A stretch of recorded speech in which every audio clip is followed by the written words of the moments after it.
Welcome to கலாஸ் கரி world. இன்றைக்கி நம்ம ஸ்பெஷல் என்னென்னா வெள்ளரிக்காய் வச்சு ஒரு தோசை தான் பண்ண போகிறோம். நல்ல டேஸ்ட்டாக இருக்கும். அது எப்படி பண்ணுறதுங்கிறது பார்க்கலாம் வாங்க. அதுக்காக நான் ஒரு அரை கப்பு கட் பண்ணி வச்சுருக்கிறேன் வெள்ளரிக்காய். இப்போ அரை கப்புக்கு அந்த மெஷர்மெண்ட்டு தான் நான் சொல்கிறேன். நீங்கள் ஏது பாத்திரத்துக்கு வேணாலும் எடுத்துக்கலாம். ஓகே, இப்போ அந்த வெள்ளரிக்காய் கட் பண்ணதை நம்ம ஒரு மிக்ஸி ஜாரில் சேர்த்துடலாம். அது கூட ஒரு பச்சை மிளகாய், ஒரு சின்ன பீஸ் இஞ்சி, கொஞ்சமாக கொத்தமல்லி தழை சேர்த்து நல்லா அரைச்சிடலாம். பாருங்கள், அரைச்சி எடுத்துகிட்டு, ஆனால் தண்ணி எதுவுமே சேர்க்க வேண்டாம். அந்த வெள்ளரிக்காயில் உள்ள தண்ணியிலே அரைஞ்சி கிடச்சிடும் நமக்கு. நான் ஒரு பவுல் எடுத்துருக்கிறேன். இதில் ஒரு கப்பு தோசை மாவு சேர்க்குறேன். அரை கப்பு நீங்கள் வெள்ளரிக்காய் எடுத்தீங்கன்னா ஒரு கப்பு தோசை மாவு அந்த மெஷர்மெண்ட்டுக்கு எடுத்துக்கோங்க. இந்த கப்புக்கு தான் எடுக்கணும்ல, ஏது பாத்திரத்துக்கு வேணாலும் எடுத்துக்கலாம். ஆனால் மெஷர்மெண்ட்டு இது மாதிரி எடுத்துக்கோங்க. தண்ணியே சேர்க்காமல் அரைச்சி இந்த மாவு நான் தோசை மாவு கொஞ்சம் கெட்டியாக தான் அரைச்சி வச்சுருந்தேன். அதனால் இது கரெக்டாக தான் இருக்கும். ரொம்ப தண்ணி ஆகிட வேண்டாம்.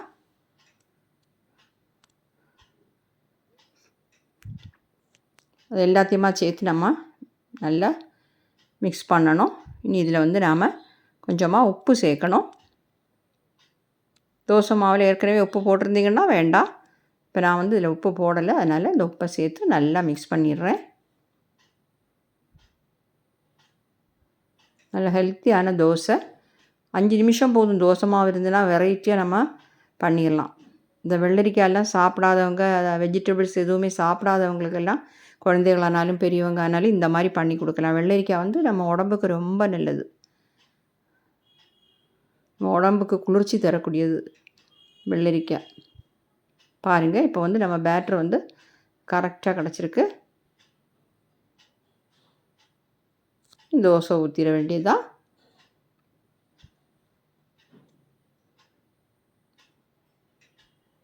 இந்த மல்லியில் அங்கே ஒட்டி இருக்கிறது தான்.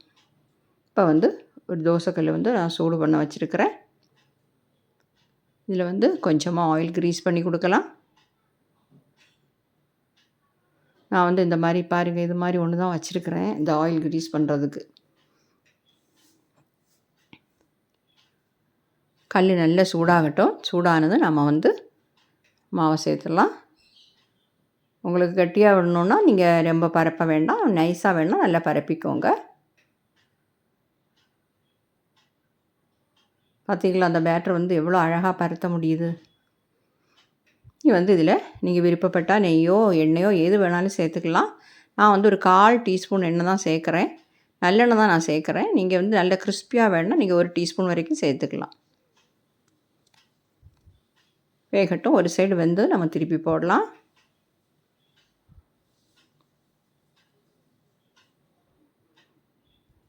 சீக்கிரமாக வெந்துடும். ஓகே, அருமையான தோசை. கரெக்டாக நீங்கள் ட்ரை பண்ணி பார்க்கணும். இப்போ பாருங்கள், ஒரு சைடு நல்லா சிவந்துடுச்சு. நீ நாம் இதை திருப்பி போட்டுடலாம். மறுபக்கமும் கொஞ்சம் வேகட்டும். பார்த்திங்களா, நல்லா சிவந்து கரெக்டாக வெந்திருக்கு. போட்ட வெள்ளரிக்காய், அந்த பச்சை மிளகாய், இஞ்சி எல்லாமே கரெக்டாக தான் இருக்குது. காரம் எல்லாம் ஜாஸ்தி ஆகலை.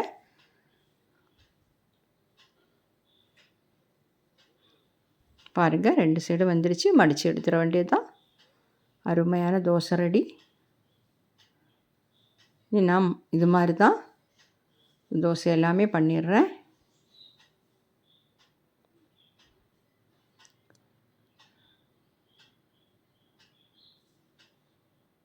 நான் சொன்ன மாதிரி கட்டியாக வேணால் நீங்கள் கட்டியாக எடுத்துக்கலாம்.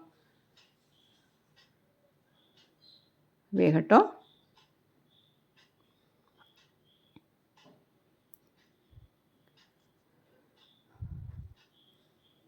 பாருங்கள், அருமையான வெள்ளரிக்காய் தோசை சூப்பராக ரெடி ஆகிடுச்சு. கரெக்டாக நீங்கள் ட்ரை பண்ணி பார்க்கணும். பார்த்தீங்களா, நல்ல டேஸ்ட்டாக இருக்கும். 5 நிமிஷம் போதும் நம்ம தோசை மாவு இருந்தால். ஓகே, இது கூட உங்களுக்கு விருப்பம் உள்ள சட்னியோ சாம்பார் எது வச்சு வேணாலும் சாப்பிட்லாம். நான் இப்போ எடுத்த மாவுக்கு உங்களுக்கு ஒரு 4 தோசை கிடச்சிருக்கு. ஓகே, அது பார்த்து நீங்கள் அந்த அளவுக்கு மாவு எடுத்துக்கோங்க. ட்ரை பண்ணி பார்த்துட்டு உங்கள் ஃபீட்பேக்கே தெரியுங்க. வெரைட்டி தோசையில் இதுவும் ஒரு வெரைட்டி. Okay, thank you.